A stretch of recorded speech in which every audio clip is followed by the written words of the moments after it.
Il y a quelques mois, alors que je lançais tout juste ce podcast, j'ai été contactée par l'équipe du Podcaston, un événement caritatif qui réunit chaque année depuis 3 ans plus de 300 podcasteuses et podcasteurs francophones autour d'une cause commune. Faire résonner à travers nos micros les engagements qui nous animent, à travers les assos qui les portent. Alors en tant que podcasteuse multi-engagée, j'ai ressenti comme une évidence qu'il fallait que je participe. Et c'est de l'Archipel du Vivant, une ONG nationale dans laquelle je suis bénévole depuis 1 an, que je décidais de parler. Mais au-delà de te faire connaître cette ONG, dont la raison d'être est de créer une société au service du vivant, dans cet épisode, je vais te parler des raisons, davantage émotionnelles qu'intellectuelles, qui nous poussent à nous engager pour une cause, d'élan intérieur, d'être inspiré et d'inspirer ensuite à son tour les autres, de cohérence aussi, entre nos divers engagements. Car oser sa vibe, c'est profondément ça pour moi. Mettre son développement personnel, la reconnexion à ce qui nous anime en profondeur en tant qu'individu, au service de plus grand que soi, au service du collectif, et devenir ainsi une force d'inspiration pour les autres dans le monde. Bienvenue sur Ose ta Vibe, le podcast qui t'aide à assumer ta singularité, prendre pleinement ta place et offrir au monde ta vibration unique. Je suis Claire et ce que j'aime le plus, c'est voir le potentiel et la beauté chez les autres et les aider à les révéler. Chaque mardi, je te partage mon propre cheminement, mes prises de conscience et les outils qui me permettent de mieux me connaître, de m'accepter dans mes différentes facettes et de clarifier ce qui m'anime en profondeur. Si tout ça te parle, tu es ici chez toi.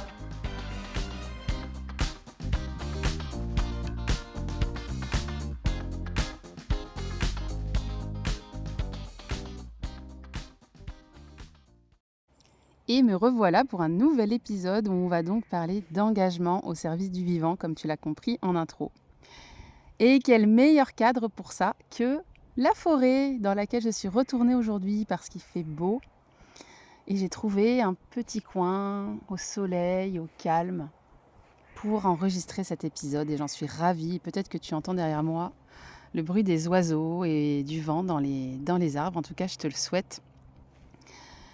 Et oui, et donc on va parler, comme je l'ai dit en intro, de cette ONG, l'Archipel Vivant, dans laquelle je suis donc engagée depuis 1 an. Pourquoi j'ai choisi de parler de l'Archipel Vivant plutôt que d'autres engagements que je peux avoir, parce que c'est pas le seul. Parce que c'est quand même une ONG d'envergure nationale, donc je me suis dit que, vu la portée du podcaston, ça pouvait être intéressant de parler d'une initiative plutôt nationale, là où mes autres engagements, ils sont plutôt locaux en fait.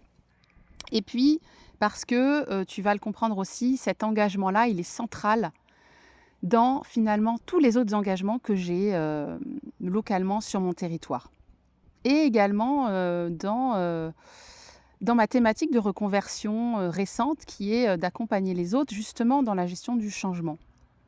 Et de faire passer d'abord le changement intérieur comme préalable à tout changement extérieur dans sa situation de vie.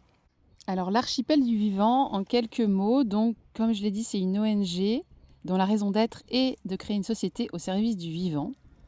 Elle a été créée il y a tout pile 5 ans, en mars 2020, et elle comporte dans ses actions 2 axes. Un premier axe qui est de faciliter des choix individuels et collectifs radicaux. Alors radical, ça veut dire qu'il prend en compte finalement la racine des problèmes, au travers d'un site internet ressources qui comporte énormément d'informations, d'outils, quand on souhaite changer de vie et s'engager. Alors sur ce site ressources, on va y trouver par exemple toutes les infos sur comment aller habiter en écolieu, en éco-village, avec notamment la carte des écolieux qui peuvent exister en France. Tout un tas d'informations également sur toutes les données importantes à connaître sur ces sujets-là, avec également une médiathèque très fournie, avec des livres, des films, des documentaires incontournables sur ces sujets. Ça regroupe vraiment tout ce qu'il y a à connaître, à savoir. Il y a une revue de presse engagée également, il y a un calendrier des événements engagés partout sur le territoire. Il y a plein de contacts d'organismes intéressants qui peuvent t'aider aussi sur ces sujets. Donc vraiment C'est une mine d'informations pour quelqu'un qui aurait eu une prise de conscience et qui ne saurait pas trop comment s'orienter et par où commencer. Et un deuxième axe qui vise à soutenir l'émergence de biorégions dans les territoires au travers d'une formation en ligne, le MOOC Biorégion, et d'une formation en présentiel qui s'appelle Biotopie et dont la première édition a lieu en avril de cette année. Et donc, qu'est-ce que ça veut dire soutenir l'émergence de biorégions ? Enfin, qu'est-ce qu'une biorégion ? En fait, la biorégion, c'est une manière d'habiter la Terre autrement, en prenant en compte à l'échelle d'un petit territoire, à l'échelle locale, 5 enjeux en simultané. Et c'est tout l'intérêt en fait de la biorégion, c'est qu'elle n'oublie aucun des 5 enjeux, c'est-à-dire l'effondrement du vivant, bien sûr, donc cet enjeu vraiment écologique, mais pas que, également aussi tous les rapports d'oppression et de domination qui sont indispensables à prendre en compte si on veut pouvoir créer une société au service du vivant. La crise de la démocratie qu'on rencontre aujourd'hui et comment y faire face localement, comment trouver des alternatives pour finalement s'auto-gérer en fait localement, reprendre notre puissance en tant que citoyen. Les risques d'effondrement qu'on ne peut pas négliger également, comment les anticiper, les appréhender. Et enfin, apporter également une réponse à cette crise de l'habité qu'on observe partout dans le monde avec ces grandes mégalopoles qui ont un impact absolument délétère sur la planète. Comment donc réhabiter la Terre en réinvestissant l'espace rural. Et donc, ce qui m'a amené moi à m'intéresser à l'archipel du vivant, il faut revenir un petit peu en arrière, en juin 2023. Et si tu n'as pas écouté cet épisode, je t'invite à l'écouter, donc l'épisode qui s'appelait « Merci mon éco-anxiété, tu m'as libérée », dans lequel je parlais de ma prise de conscience sur la crise écologique, mais pas que, que j'ai eue en juin 2023 suite à l'écoute d'une conférence d'Arthur Keller et qui avait abouti chez moi à la conviction donc qu'il fallait agir à l'échelle locale, territoriale d'une part, et que le véritable enjeu était effectivement de préserver le vivant. Et donc à cette époque, j'ai essayé de commencer à me mettre en action au niveau de mon territoire, mais je dois dire que je n'ai pas rencontré beaucoup d'écho dans ma démarche et j'étais un petit peu découragée. Et puis, j'ai laissé les choses dans un coin de ma tête se décanter un petit peu, et en août 2023, je me rappelle que j'étais en camping. On était en camping avec ma petite famille en Lozère, dans un éco-camping justement. Et c'était la nuit, et tout le monde dormait ce soir-là déjà. Et moi, j'avais décidé d'écouter un podcast de Sismic, podcast que j'écoutais déjà depuis quelques temps, qui s'appelait, je crois, Un changement radical de vie. Un exemple de changement radical de vie. Et je ne sais pas par quelle force mystérieuse, j'ai décidé d'écouter ce podcast.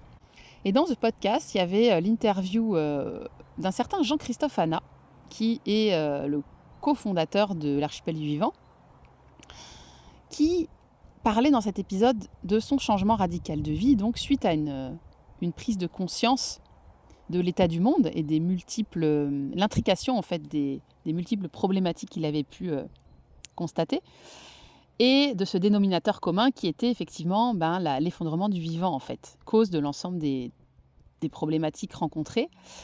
Et il parlait vraiment des implications que tout ce changement radical de vie avait pu avoir, notamment sur sa famille. Et je me rappelle que j'avais été vraiment très touchée en fait, par le témoignage de cet homme, et quelque chose avait bougé à l'intérieur de moi. J'avais vraiment ressenti un mélange, je crois, d'admiration et d'empathie par rapport au courage qu'il faut pour oser suivre un élan qui, pour moi, est pas un élan qui vient du mental. En fait, c'est un élan qui vient du plus profond de soi, de nos cellules, de nos atomes, en fait. Et voilà, le courage qu'il faut pour suivre cet élan-là, cet élan profond, même s'il peut y avoir des implications importantes dans notre vie, en fait. D'ailleurs, c'est un cocktail assez étrange quand j'y réfléchis, un mélange d'admiration et d'empathie. C'est bizarre, en fait. C'est un drôle de cocktail. Et j'étais comme un peu dérangée à l'intérieur, je crois. il y a une part de moi qui a bougé. Et je réalise aujourd'hui que si à l'époque ça résonnait comme ça en moi, ça bougeait vraiment quelque chose à l'intérieur de moi, c'était un petit peu inconfortable en fait. Bien parce que ça venait en fait interroger ce besoin également chez moi de mise en cohérence de mes propres comportements, de mes choix de vie. Et donc forcément que ça ne m'a pas laissée indifférente. Même si à l'époque, je n'avais pas encore complètement conscience de ça, je pense. Et je crois qu'il y a aussi une part de moi qui a jugé. Il y a une part de moi qui s'est dit, comment peut-on renoncer à sa vie de famille, de couple et de famille, pour une cause un peu extérieure, qui est un peu mentale quelque part. Mais c'est parce qu'à l'époque, je ne comprenais pas qu'il s'agit plutôt d'un élan profond, mais que du coup, partant de là, il n'y a rien en fait qui peut arrêter ce genre d'élan-là au fond. Donc finalement, aujourd'hui, je ne vois plus les choses de la même manière et je ne juge plus les autres de la même manière. Et cette émotion du coup que j'ai pu ressentir m'a rendue réceptive à la fin du podcast à l'initiative qu'avait créée cette personne qui s'appelait donc l'Archipel du Vivant, et j'ai eu envie d'en savoir plus puisque ça résonnait aussi avec ce que moi j'avais pu faire comme constat en juin 2023. Et je me suis dit, tiens, allons voir cette ONG. Et c'est en allant sur le site de l'Archipel du Vivant que j'ai vu qu'il allait y avoir un MOOC Biorégion pour justement fournir aux personnes dans les territoires qui le souhaitaient des outils pour lancer une dynamique biorégionale. Et je me suis dit, c'est intéressant, c'est exactement ce que moi je cherchais à faire et peut-être que en suivant ce MOOC, je vais trouver des manières de le faire qui vont me permettre de pouvoir commencer quelque chose à l'échelle locale. Et donc, je me suis inscrite à ce MOOC et il s'est trouvé que j'étais tirée au sort pour faire partie des personnes qui allaient faire la première session du MOOC. Et j'ai démarré donc en janvier 2024 avec un petit peu d'appréhension, n'étant pas moi spécialement une militante écologique, avec cette peur peut-être de pas être assez engagée, pas être assez radicale justement. Et au-delà du contenu que j'ai trouvé extrêmement qualitatif dans ce MOOC, du grand professionnalisme que j'ai pu observer aussi dans la manière de conduire ce MOOC, venant un petit peu de ce milieu-là, je sais ce que ça demande en fait. Et j'ai surtout trouvé des gens qui résonnaient avec mes valeurs profondes et un espace où j'ai vraiment pu trouver un soutien dans l'émergence en moi de ce nouveau paradigme que j'avais du mal, je crois, à pouvoir faire émerger en restant avec les personnes de mon entourage. Parce que c'est pas facile de se connecter à cette vérité de oui, le monde que nous connaissons là va peut-être pas rester comme ça encore très longtemps. Oui, le vrai enjeu que nous avons collectivement à mener, c'est pas gagner plus d'argent, avoir plus de confort, plus de réussite, etc. Maintenant, il faut que chacun se mobilise pour sauver ce qui peut encore l'être du vivant. C'est pas évident d'être dans ce paradigme-là quand autour de nous, il n'y a pas grand monde qui est là-dedans.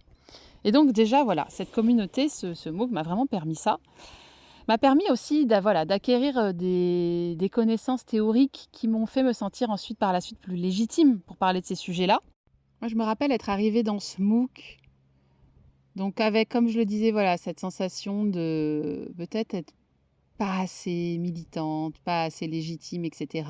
sur ces sujets-là. Et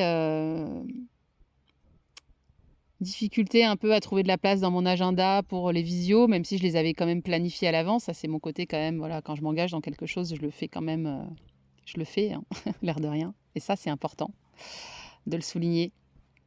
Mais au début, mon engagement sur les visios, c'était un peu, je le faisais un peu par-dessus la jambe. Mais très vite, il y a quelque chose qui a fait que je me suis dit, non mais ce rendez-vous hebdo là que j'ai avec ces gens-là et sur ces sujets-là, c'est ça qui est important là à prioriser. J'ai senti que tout le reste que j'avais priorisé ces derniers mois, notamment l'entrepreneuriat, le fait de créer mon compte Instagram, etc., pour pour parler de mon activité de coach, etc. Je sentais que ça passait un peu au second plan et que ce MOOC venait me rappeler à ce qui était véritablement important pour moi. J'ai vraiment senti ce switch opérer dans les premières semaines en fait. Et ça, c'est intéressant aussi à souligner, je trouve. Et ce que j'ai aimé, c'est que dans les personnes qui animaient le MOOC, donc il y avait Jean-Christophe Hanna, cofondateur du MOOC, et puis d'autres personnes. Moi, j'ai ressenti qu'il y avait des valeurs fortes que moi je partage et qui étaient pas juste des mots, qui étaient incarnés dans la manière d'animer le MOOC, dans la manière d'interagir avec les participants, de faire interagir les participants entre eux. Puis voilà, tout un tas de petites choses comme ça qui ont fait que je me suis dit, voilà, il y a des vraies valeurs ici et ça, moi, c'était très important pour moi. Et puis la profondeur des échanges que j'ai pu avoir avec certains participantes du MOOC que je retrouvais d'une visio sur l'autre. On a parlé de choses très profondes parfois, comme justement, qu'est-ce qui est difficile à changer dans nos habitudes de vie, de sobriété, de comment aller au-delà un petit peu de ses peurs pour mettre en place des choses à l'échelle locale, qu'est-ce qui bloque. Voilà, des choses très intimes, très concrètes, qui avaient vraiment besoin pour moi d'être abordées et j'ai trouvé l'espace pour ça. Également, les questions de comment aborder ces sujets-là avec ses proches quand on a l'impression d'être un petit peu Cassandre, d'être un peu l'oiseau de mauvais augure, quoi. Comment gérer cette partie-là également. Ce que j'ai trouvé aussi intéressant du coup dans le MOOC, c'est que j'ai découvert des manières d'interagir les uns les unes avec les autres dans les réunions que je ne connaissais pas, grâce à des personnes qui facilitaient donc les réunions avec des méthodes d'animation bien spécifiques.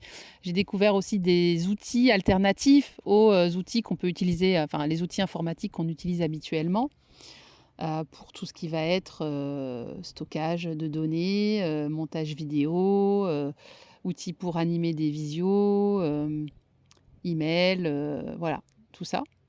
Et puis un élément qui, je pense, est vraiment important à souligner quand on est sur des sujets quand même graves, comme ceux qu'on aborde, notamment dans le MOOC Biorégion, l'effondrement du vivant, les risques d'effondrement, etc. Eh bien, j'ai trouvé que les interactions, les visios, les emails qu'on recevait, etc., étaient extrêmement joyeux. Et ça, c'est vraiment important à souligner. C'est que les choses sont quand même amenées avec dynamisme, avec joie, et c'est vraiment important, ça aussi. Enfin, c'est quelque chose que j'ai remarqué et qui m'a beaucoup plu. Et puis, donc, à la fin de ce MOOC, j'ai ressenti comme un élan naturel à vouloir m'impliquer, en fait, bénévolement. Parce qu'en fait, on nous avait beaucoup demandé notre avis à chaque module du MOOC sur des suggestions qu'on pouvait faire pour l'améliorer. Et bien que je le trouvais déjà très bien, j'avais fait pas mal de suggestions et à ma grande surprise, en fait, l'ensemble des suggestions que j'avais faites ont été retenues et on m'a encouragée à les mettre en œuvre. Ce que j'ai fait. Et j'ai notamment, alors j'ai fait pas mal de choses, mais j'ai créé une vidéo avec des témoignages des participants du MOOC pour donner envie aux gens qui ne connaîtraient pas de faire le MOOC. Et puis j'ai créé aussi un journal de bord parce que j'avais vraiment, pour ma part, dans mon prisme à moi, ressenti qu'en fait, ce MOOC, il appelait aussi un cheminement intérieur et que du coup, ça pouvait être intéressant de fournir un outil également de cheminement intérieur en parallèle. Et donc voilà, j'ai fait ça, mais avec un élan vraiment naturel et beaucoup de joie à le faire. Et c'est comme ça que progressivement, je me suis engagée en tant que bénévole au sein de l'Archipel du Vivant. Et j'ai vraiment trouvé, je crois, tout naturellement ma place en fait au sein de l'équipe. J'ai pas eu beaucoup de questions à me poser en fait. Tout ça s'est fait avec beaucoup de naturel. Et je crois que ça c'est un élément important à comprendre dans l'engagement, quel qu'il soit. C'est que il faut pas faire les choses en se forçant. Il faut vraiment ressentir qu'on fait des choses qui nous plaisent et qui coulent de source en fait pour nous. Je crois que c'est vraiment quelque chose d'important à souligner ici. Et moi, j'ai vraiment éprouvé de la joie à faire ce que j'ai fait au démarrage de mon engagement. Et encore aujourd'hui d'ailleurs. Je fais que des choses qui me... Voilà. Enfin, je fais ce qui me paraît être utile à l'instant T et puis je fais ce qui m'apporte enfin ce sur quoi je sens que j'ai le plus de valeur ajoutée et ce qui m'apporte aussi de la joie. Et il y a eu un moment où j'ai eu aussi un déclic, c'est quand suite au MOOC, donc après, je suis retournée un petit peu me concentrer sur le local, sur mon territoire, en parallèle de ce que je faisais donc pour l'archipel du vivant.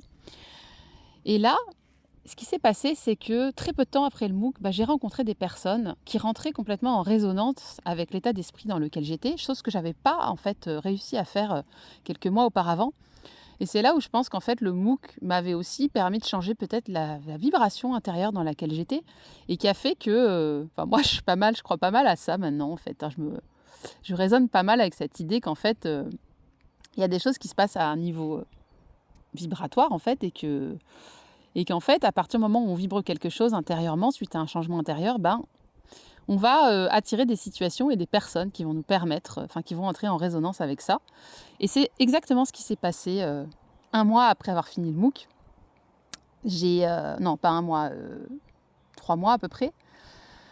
J'ai rencontré des personnes avec qui sur mon territoire, j'ai commencé à monter une dynamique biorégionale. Ce sera peut-être l'objet d'un autre podcast. Dans celui-ci, je ne vais pas forcément en parler, mais en tout cas, j'ai commencé quelque part à mettre en œuvre ce que j'avais pu apprendre dans le MOOC à l'échelle de mon territoire. Et c'est là où j'ai compris toute la cohérence qu'il pouvait y avoir à m'impliquer à la fois dans une ONG à l'échelle nationale, mais également à m'engager au niveau local et finalement à nourrir mes deux engagements, le local et le national, l'un par l'autre en fait, puisque tout ce que je faisais au niveau de l'archipel vivant au niveau national venait m'amener des outils que j'utilisais au niveau local, et puis tout ce que je développe au niveau local vient alimenter des partages d'expériences et des retours d'expériences que je peux faire au sein de l'archipel du vivant. Et c'est ça qui est très intéressant. Et ça m'a vraiment, en fait, je crois aussi motivée en fait, dans chacun des deux engagements. Et aujourd'hui, je dirais que mon engagement donc, au sein de l'archipel du vivant, alors là, j'ai co-animé en fait la 3e session du MOOC, puisqu'on en est à la 3e session aujourd'hui. Moi, j'ai suivi la première et aujourd'hui, je co-anime la 3e session du MOOC. Et je pense que ma place, elle est vraiment aujourd'hui dans le fait d'inspirer les participants des prochaines sessions en leur montrant que oui, c'est possible de suivre ce MOOC et puis ensuite de développer une dynamique biorégionale dans son territoire. Je vois vraiment ma place à ce niveau-là. Et je la vois aussi à un autre niveau qui est, et ça c'est vraiment mon prisme à moi et je dirais même mon cheminement même professionnel, mon positionnement professionnel aussi, hein, c'est remettre le cheminement intérieur et je dirais même spirituel, c'est-à-dire le changement de rapport qu'on a à soi, aux autres et aux vivants, au cœur même des questions d'engagement écologique, d'engagement même politique, de changement de vie, pour aller par exemple vivre dans un écolieu, un écovillage, etc. Remettre en préalable le changement intérieur, le changement de rapport à soi.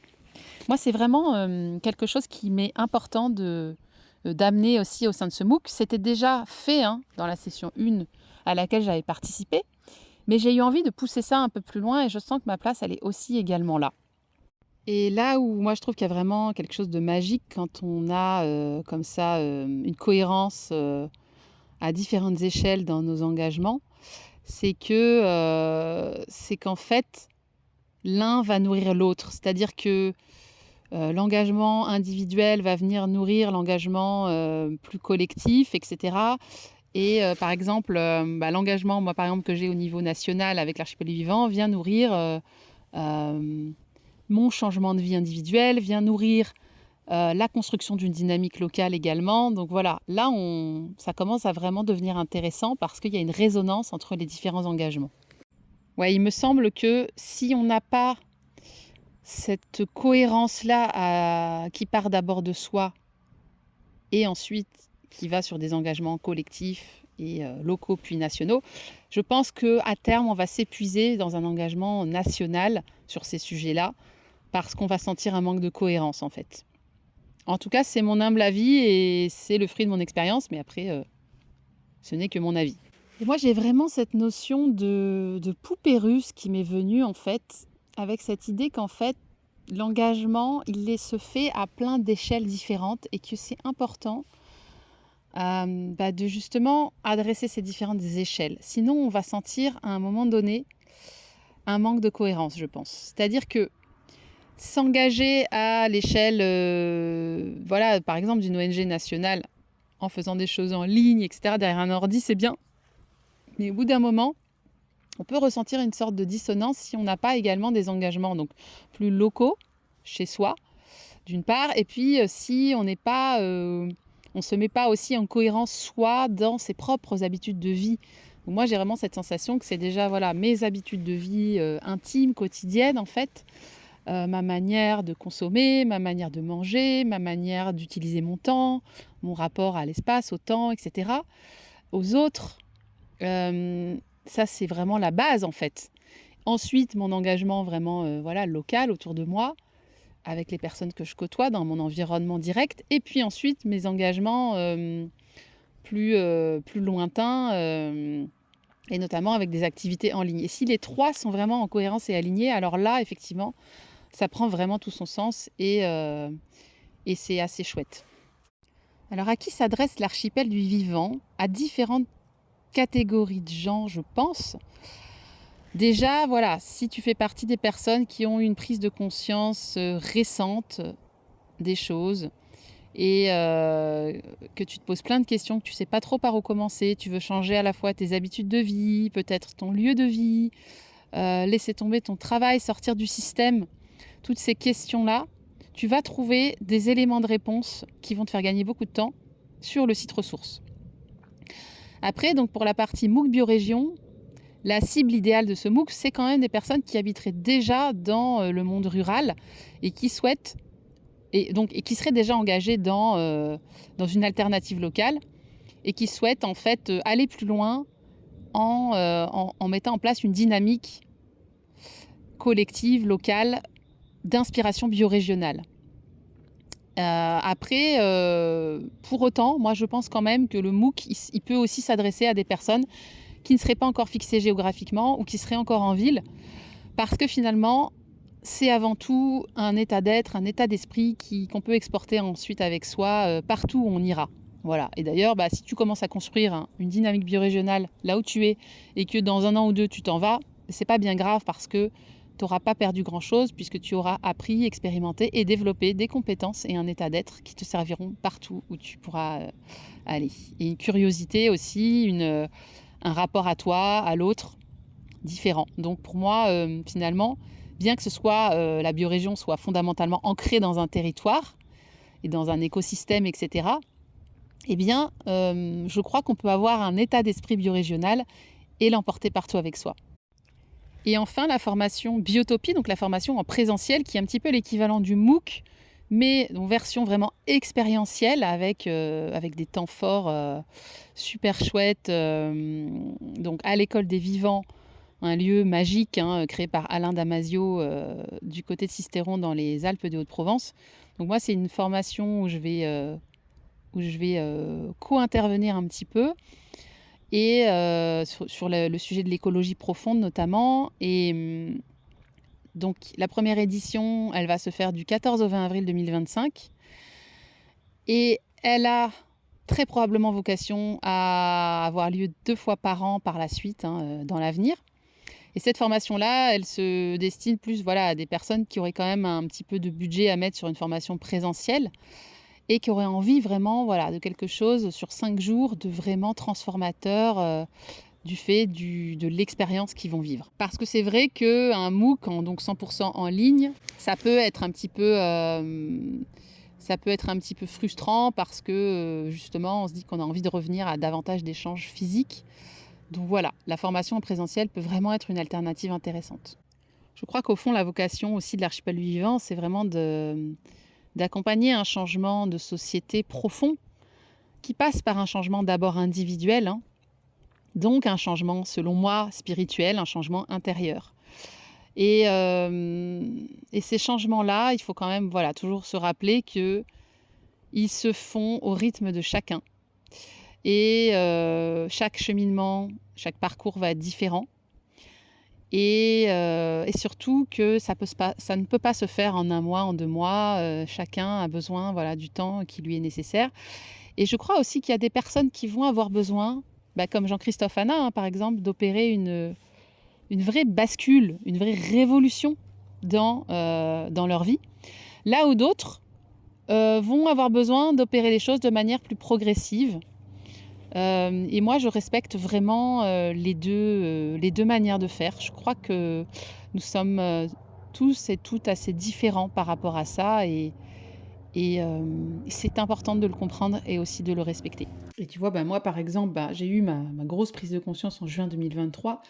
Et c'est seulement, par exemple, aujourd'hui que j'opère des changements un peu plus significatifs dans ma vie, et notamment aussi le fait d'avoir envie d'aller explorer des écolieux, des écovillages. Mais entre-temps, j'ai fait plein de petits changements, en fait. J'ai pas forcément tout envoyé promener du jour au lendemain. J'ai fait plein de petits changements. Par exemple, le fait d'apprendre de nouvelles compétences, de faire un petit potager, le fait d'aller sur des chantiers de replantation d'arbres et de haies chez des maraîchères. Tout ça a contribué à faire que j'ai rencontré des nouvelles personnes, que j'ai acquis des nouvelles compétences, etc. Donc il n'y a pas forcément besoin non plus de forcément tout de suite, en tout cas, partir et tout changer. On peut aussi faire les choses progressivement et trouver là où on est à l'instant T des personnes, des ressources qui vont être intéressantes pour la suite. Et encore une fois, pour moi, le changement doit d'abord être intérieur avant de se matérialiser peut-être par des changements plus visibles à l'extérieur. Voilà, j'espère que cet épisode t'a plu, qu'il t'a donné envie d'en savoir plus sur l'archipel du vivant et surtout de t'engager pour le vivant de toutes les manières possibles. Et je te dis à très vite pour un prochain épisode. Mouah. Si tu as écouté cet épisode jusqu'au bout, c'est que mes mots résonnent en toi et qu'on est sur la même longueur d'onde. J'en suis vraiment heureuse et je te remercie beaucoup pour ton écoute. Si tu souhaites soutenir le podcast, tu connais la chanson. N'hésite pas à me laisser un commentaire, à t'abonner pour ne rater aucun épisode et à partager ce contenu aux personnes de ton entourage qui en ont besoin.